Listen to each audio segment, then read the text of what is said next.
In 1945, as World War II came to an end, hundreds of thousands of German soldiers found themselves in a situation they never expected. They had been captured, disarmed, and transported thousands of miles across the ocean. They were now prisoners in America, the nation they had been taught to see as an enemy, a capitalist power destined for collapse. But what happened next was so unexpected that it changed how these men understood the world. Some of them wrote about it. They documented their experiences in letters, journals, and later in testimonies given to historians. What they described was profoundly different from what Nazi propaganda had promised them about America.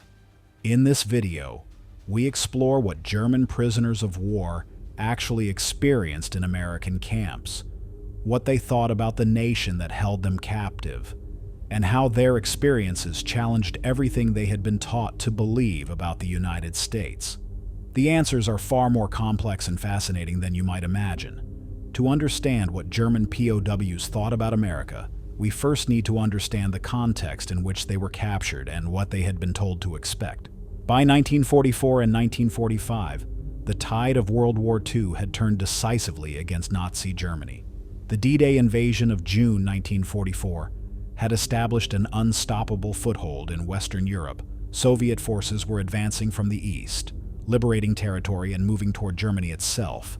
The once mighty German Wehrmacht was in retreat on all fronts. For ordinary German soldiers, conscripts, and career military men alike, the reality of defeat was becoming impossible to deny. They had heard Nazi propaganda for years. Of course, they had been taught that the Aryan race was superior, that America was decadent and would crumble from internal division, that the German people were destined to rule Europe. But propaganda becomes harder to believe when you're retreating, when your friends are dying, when victory seems impossible. By late 1944 and early 1945, German soldiers were surrendering in massive numbers. Some fought to the end out of duty or fear. Others surrendered as soon as the opportunity arose. When they were captured by American forces, they faced an uncertain future. What would happen to them? Would they be executed? Would they be tortured? Would they be sent to forced labor camps? They had been told stories by Nazi propagandists about what Americans were like. They had heard radio broadcasts describing American cruelty, American materialism, American moral degeneracy. They had been shown films depicting American racism and class inequality. The narrative was clear. America was a corrupt, violent, doomed civilization. Germans were superior. Surrender to Americans meant facing brutality and humiliation. Some German soldiers expected to be immediately killed upon capture. Others anticipated torture or abuse. They had committed themselves to a regime that had committed enormous atrocities. Perhaps they expected retaliation. What they experienced instead was something that profoundly contradicted everything they had been taught. The first shock came during the transport to America. German POWs who had been captured in Europe faced the prospect of being shipped across the Atlantic. For men who had never left Germany, who had probably never seen an ocean except in maps and photographs, this was a terrifying experience. But American soldiers who guarded them during transport often treated them with professionalism and sometimes even courtesy. The meals provided were adequate. The conditions, while crowded and uncomfortable, were not designed to maximize suffering. American military discipline and organization impressed many German prisoners. The machinery of American military logistics, the sheer scale and efficiency of it, contradicted narratives about American decadence. When the ships arrived at American ports, German prisoners disembarked and were transported to camps. Many of these camps were located in the interior of the United States, far from either coast. Kansas, Texas, Oklahoma, Mississippi. German prisoners found themselves in regions of America they had never heard of, in landscapes utterly foreign to them. The camps themselves varied in quality and strictness, but most followed Geneva Convention regulations for the treatment of prisoners of war. This was perhaps the crucial factor. The United States, unlike Nazi Germany or Imperial Japan, chose to adhere to international law regarding prisoner treatment. This meant that while prisoners were confined, they were not systematically starved, tortured, or worked to death. The moment German POWs arrived in American camps, they began forming impressions of America that would stay with them for the rest of their lives. The most immediate impression was abundance. American camps had food. This alone was remarkable to men who had spent years in a nation increasingly strangled by war. Germany in 1945 was experiencing severe food shortages. Citizens were rationing. The military was receiving inadequate supplies. By contrast, American POW camps had regular meals. Not luxurious, but adequate and consistent. One German prisoner later wrote in his memoirs that the first meal he received in an American camp seemed impossibly generous. Meat, vegetables, bread, sometimes even coffee or other beverages. He had expected starvation rations. Instead, he received what seemed like abundance. For a German who had grown accustomed to scarcity, it was shocking. The physical infrastructure of America also astonished many prisoners. The camps themselves were well constructed, with adequate barracks, functioning sanitation facilities, and organized systems for prisoner care. But more than that, the landscape and geography of America suggested immense resources and development.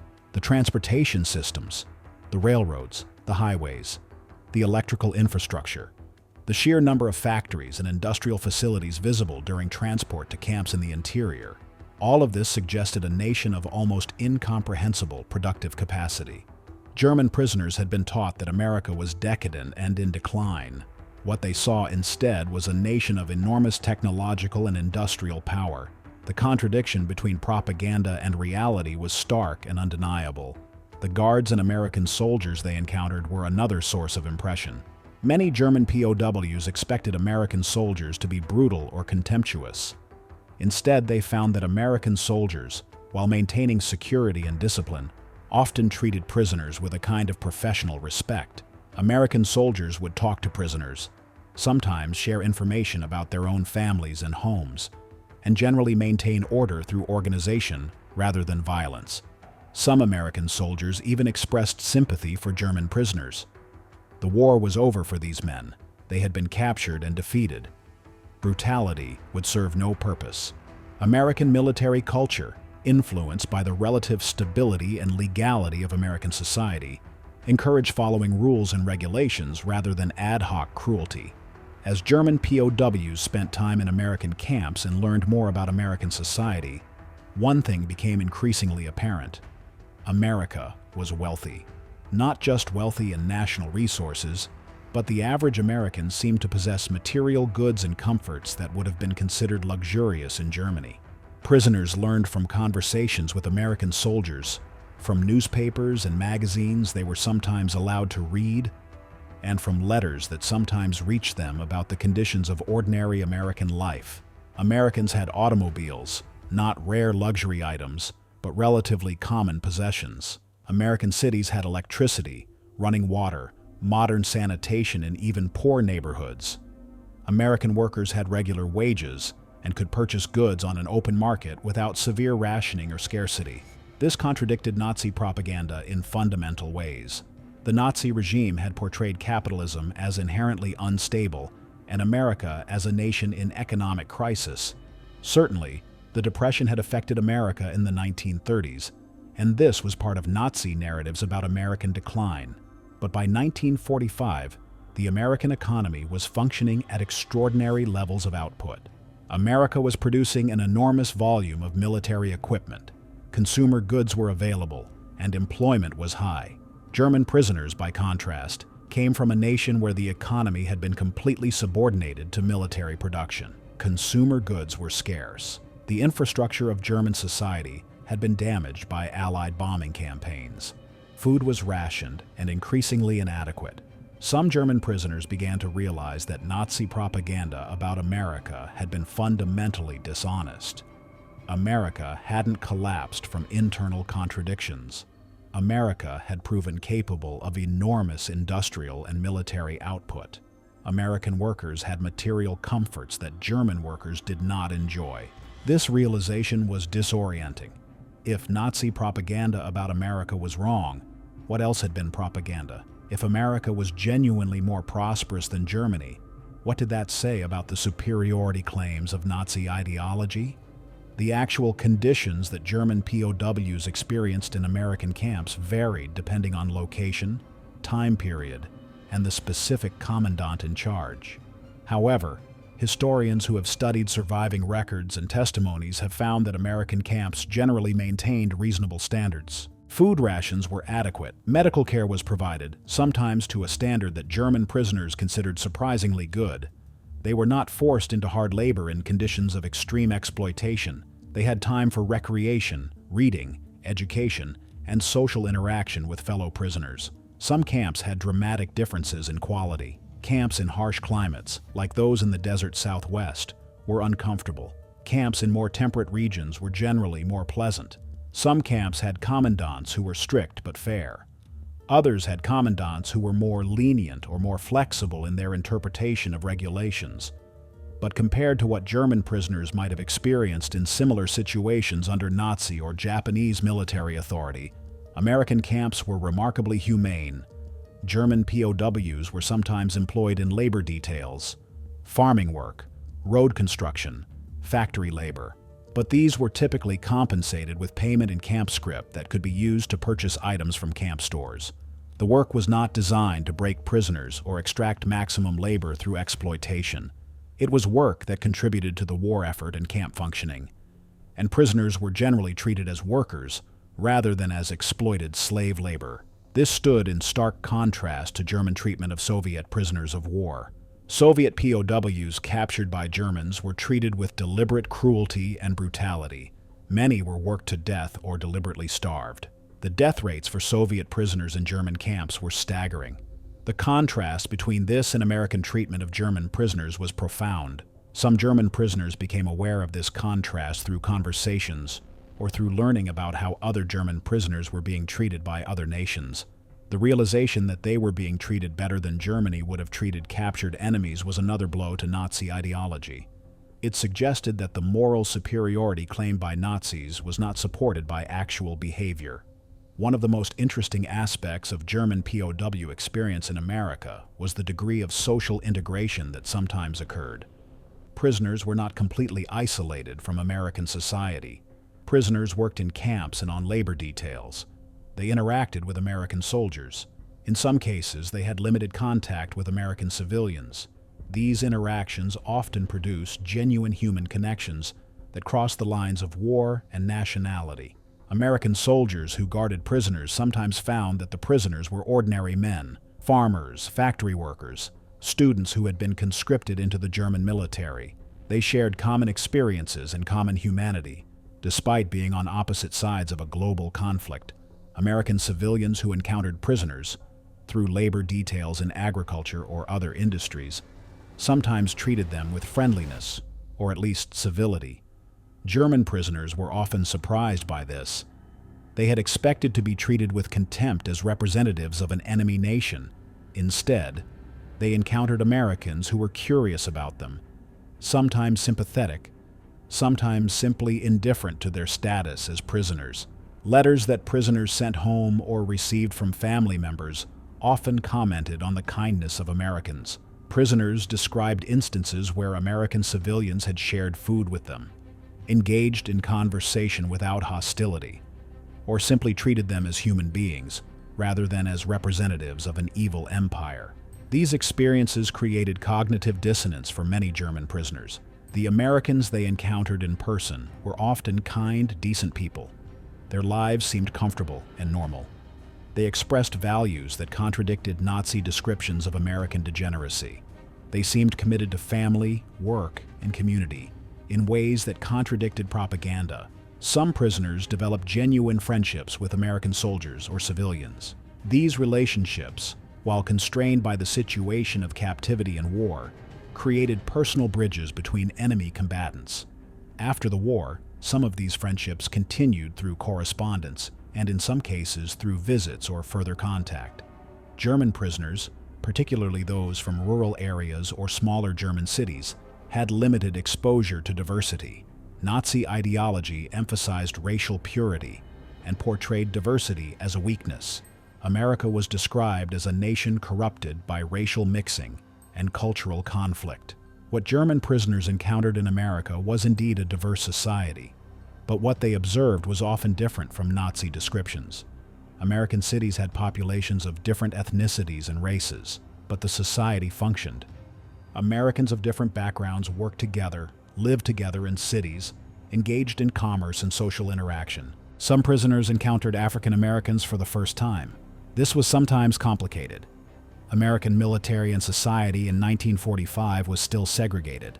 Black American soldiers were not allowed in the same camps as white prisoners or even white soldiers. The segregation of American society contradicted some elements of American egalitarian rhetoric that prisoners had learned about, but the diversity itself, the fact that America included people of different races, religions, and national origins all functioning as part of a single society, contradicted Nazi claims about the necessity of racial purity and homogeneity for a successful civilization. America, despite its segregation and inequalities, proved that a diverse society could function and prosper. Some German prisoners found this troubling because it contradicted their ideological education. Others found it liberating. Evidence that an alternative to Nazi racial ideology was not only possible but actually functional and productive German prisoners who learned about American history. The immigration patterns, the waves of immigrants from Europe, Asia, and other regions building American society, encountered evidence that Germany's obsession with racial purity was not necessary for national success. America's diversity had coincided with America's rise to power and prosperity. German prisoners had access to information in American camps that would have been impossible for them to access in Germany. They could read American newspapers and magazines, sometimes selected by camp authorities, but still providing genuine information about American society and the state of the world.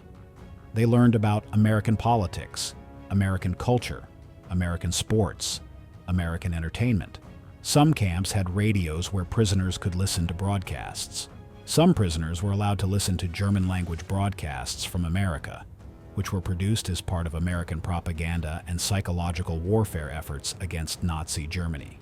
These broadcasts attempted to demoralize German soldiers and undermine confidence in Nazi leadership. They often presented truthful information about American capabilities, resources, and the state of the war. They contrasted this with the hardship of continuing the fight. The German prisoners, who no longer had any illusions about victory, often found these broadcasts persuasive. Access to uncensored or less censored information allowed prisoners to understand the true state of the war, the true condition of Germany, and the true capabilities of America. This information, contrasting with Nazi propaganda, created a cumulative cognitive effect. Prisoners began to understand that they had been fed systematic lies by their government. Some prisoners became involved in education programs within the camps. American authorities and German prisoner leadership sometimes organized educational activities. Prisoners could pursue correspondence courses, participate in seminars, engage in intellectual discussion. These activities exposed prisoners to American educational methods and content, which again suggested an alternative to Nazi ideological education. The experience of German POWs varied significantly depending on their background. Conscripts who had been drafted into the military had often been reluctant soldiers. Career Wehrmacht officers had different perspectives and different vulnerabilities to propaganda. Young soldiers, many conscripted as teenagers and serving in the military for only a few years, were sometimes shocked by their experiences in American camps. They had grown up entirely in Nazi Germany. Nazi ideology had been their entire education. The contrast between propaganda and American reality was therefore particularly stark. Older career soldiers sometimes had memory of pre-Nazi Germany, or had served in the military before the Nazi period. Their ideological commitment was sometimes less total than that of men who had known only Nazi rule. For these soldiers, America as a functioning alternative society was less shocking. They could compare it to their own memory of pre-Nazi Germany or to the Germany they might have preferred. Officers presented a particular case. Some officers had been genuinely committed to Nazi ideology. Others had been professional military men serving under a regime, without necessarily being ideologically committed Nazis. In American camps, officers were sometimes segregated and faced different treatment than enlisted men. Some officers attempted to maintain Nazi ideology among fellow prisoners. Others gradually shifted their views.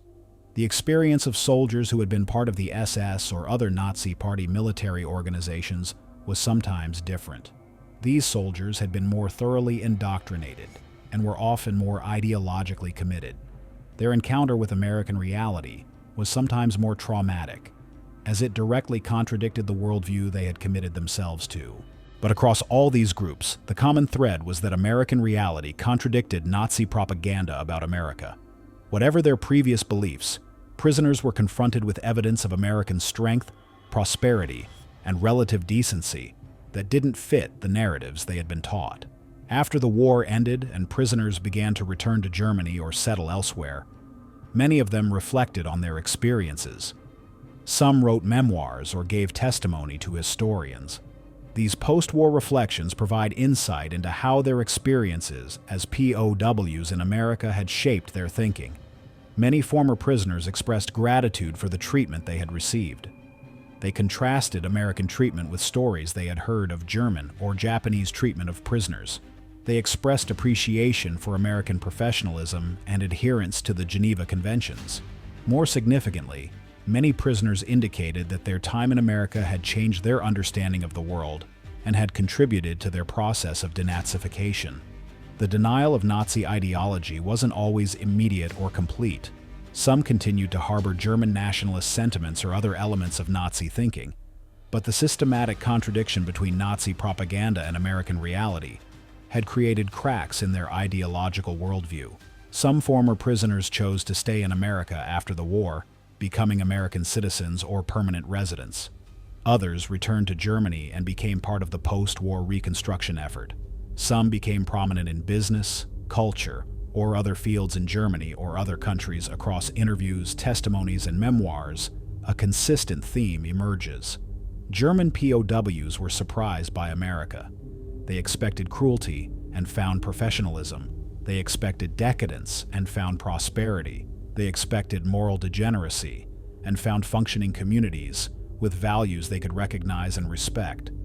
They expected American weakness and found American strength. This surprise and the cognitive dissonance it created was perhaps the most significant aspect of the German POW experience in America. It forced prisoners to confront the falsity of Nazi propaganda and to begin the process of reconsidering their entire worldview. To understand the significance of German POW experience in American camps, it's useful to consider how German soldiers might have been treated had they been captured by Soviet forces instead. Soviet treatment of German prisoners was dramatically different from American treatment. Soviet forces had suffered enormously at German hands. German armies had invaded Soviet territory, engaged in devastating warfare, and committed systematic atrocities against the Soviet population. When the war turned and Soviet forces began capturing German soldiers, the treatment was often brutal and harsh. Many German prisoners captured by Soviets were sent to labor camps in Siberia and other remote regions. Conditions were terrible. Food was scarce. Medical care was minimal. Death rates among German POWs in Soviet camps were much higher than among those held by Americans. This difference was not lost on prisoners or on historians studying the period. The contrast between American adherence to the Geneva Conventions and Soviet treatment of prisoners reflected broader differences between American and Soviet political systems and values. Germany's treatment of Soviet prisoners had been deliberately cruel as part of Nazi ideology about Slavic peoples. The Soviet treatment of German prisoners, while harsh, was not guided by the same kind of systematic racial ideology, but by legitimate grievances about German aggression and atrocities. The American approach, treating prisoners in accordance with international law and humanitarian principles, represented a different approach entirely. This approach was not driven by sympathy for Germany or by any ideological commitment to the German people. It was driven by American commitment to legality, international norms, and humanitarian principles. German prisoners who were aware of the treatment of German prisoners by other nations understood that American treatment was exceptional. This enhanced their recognition that American values, whatever their flaws or hypocrisies, included genuine commitments to legal treatment and humanitarian conduct. Perhaps the most significant dimension of German POW experience in America was the ideological impact. These men had been raised and educated under Nazi ideology. They had been told specific narratives about America, about capitalism, about democracy, about American culture and society. Every interaction with American reality had the potential to contradict these narratives. The abundance of American material resources contradicted narratives about the failure of capitalism. The functioning of American democratic institutions and society contradicted narratives about the inevitable collapse of democracies. The actual behavior of American soldiers and the humane treatment in camps contradicted narratives about American brutality. This was not a single moment of ideological conversion. Most prisoners did not go from committed Nazis to convinced Democrats through a single revelation. Rather, the constant accumulation of contradictions between propaganda and reality created a gradual erosion of faith in Nazi narratives. Some prisoners began to question not just specific claims about America, but the broader reliability of Nazi propaganda. If the Nazis had lied about America, had they lied about other things? This question, once planted, could grow into a fundamental reconceptualization of the regime they had served after the war. When Germany faced the evidence of Nazi atrocities, the concentration camps, the systematic genocide, the millions of dead, many of these former prisoners were better prepared to confront these realities. Their experience in America had already demonstrated to them that Nazi narratives about the world were unreliable.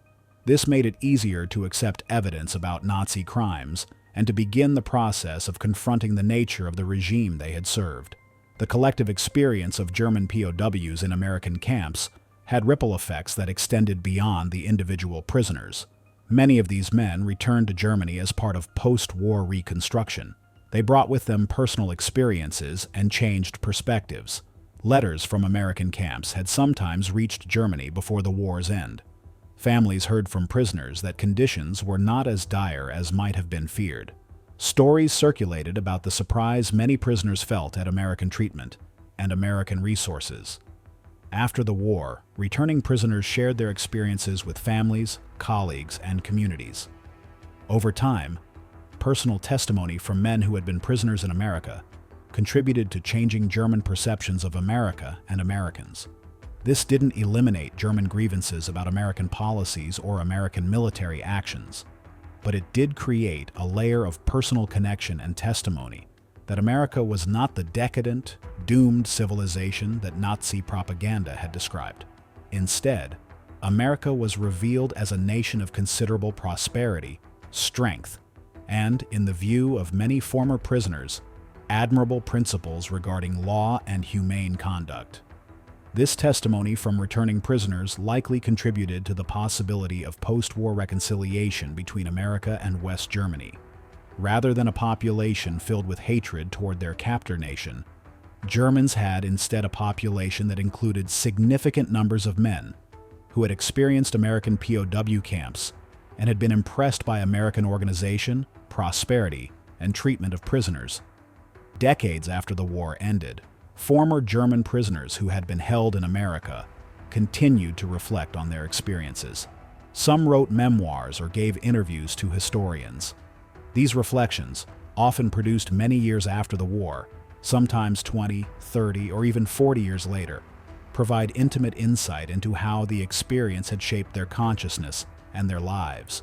Many former prisoners expressed a kind of gratitude that seemed to surprise even themselves when they reflected back on it. They had been enemies of America. They had been trained to fight against America. They had been taught to see Americans as adversaries and threats. Yet America had treated them with professionalism and relative decency. This contradiction between expectation and experience had stayed with them through their entire lives. One former prisoner, reflecting decades later, described the moment he realized that American soldiers considered him a human being, worthy of basic dignity, despite their countries being at war. He had expected to be treated as a conquered enemy, perhaps subjected to revenge for German actions. Instead, he encountered American soldiers who were simply doing their duty in a professional manner. This simple humanity, extended to an enemy soldier, had profound impact on his understanding of what it meant to be civilized. Some former prisoners became advocates for reconciliation and for understanding across national borders. They had experienced firsthand that enemies were human beings, that Americans were not the demons described in propaganda, and that coexistence and cooperation were possible. They devoted parts of their post-war lives to speaking about these experiences, often in the context of promoting peace and international understanding. These advocates sometimes traveled, speaking to German students about what they had learned in American camps. They spoke to American audiences about their experiences and what it meant to be treated humanely by an enemy nation. They participated in cultural exchange programs that built bridges between Americans and Germans in the post-war period. Others focused more on the material and technological aspects of their experience. They had seen American industrial capacity firsthand, the factories, the transportation networks, the sheer abundance of resources. They had witnessed American organization and efficiency. They had observed American technology in the camps, refrigeration, electrical systems, mechanized equipment. This experience had impressed upon them the reality of American power and the futility of any German resistance to it. These prisoners became proponents of integration into the American-led Western system rather than any attempt at resistance or alternative alignment. They understood viscerally that America possessed resources and capabilities that Germany could never match. For them, the only rational path forward was cooperation with America and participation in the Western alliance that was being constructed during the early Cold War. Still others processed their American experience through a personal lens. They had made friendships in the camps. Some had fallen in love with American women they encountered during their time as prisoners.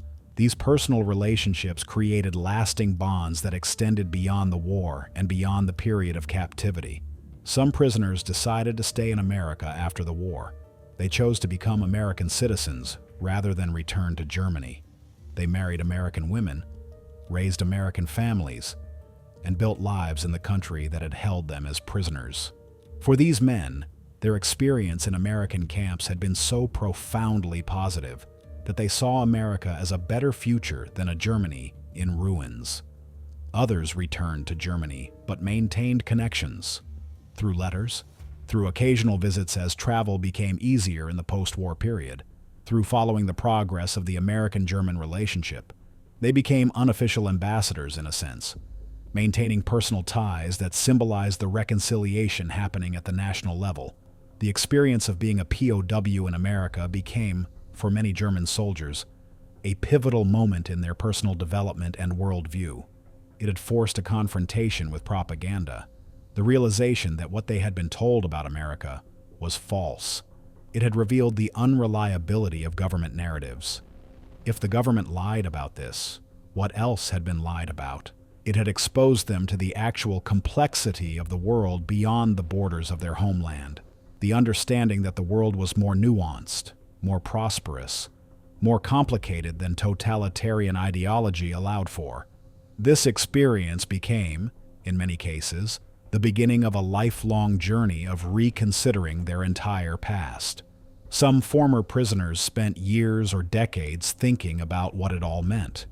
They had served in the military during the Nazi period. They had been part of a nation and system that committed terrible atrocities.